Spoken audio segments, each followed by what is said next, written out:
Hello and welcome to my first media blog of Upper Sixth. Today I'm going to be discussing how does your product use or challenge conventions and how does it represent social groups or issues.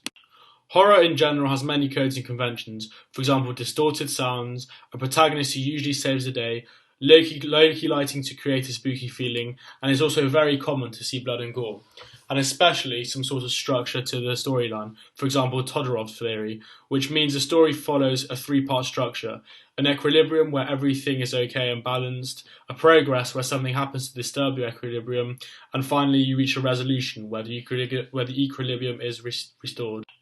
The first convention that we used was a Gothic setting.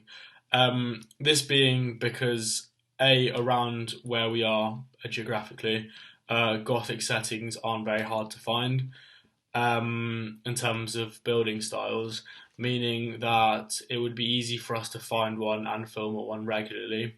And it also adds a sort of Dracula sort of effect, causing a stigma around the location of where the storyline is set. The Gothic effect also relates back to the era of horror of which Dracula came from. Not only would this add to the fear factor of the movie, but would also grab the attention of the older audiences. However, we decided to challenge this convention by, despite there being old touches, there's also very obvious elements of modern day getting the attention of the younger, more tech-savvy viewers. The second convention we decided to use was Fear of the Supernatural.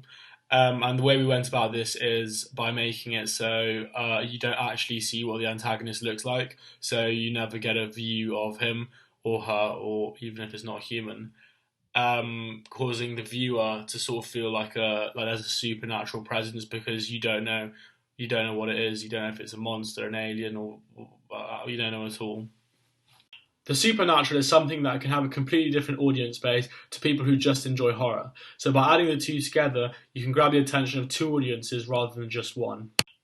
When it came to the atmosphere, we thought it'd be appropriate to go for a haunted house slash isolated atmosphere, very similar to the Gothic setting, in the sense that obviously rural area around here, so it's very easy to find places which are isolated and which could potentially look haunted.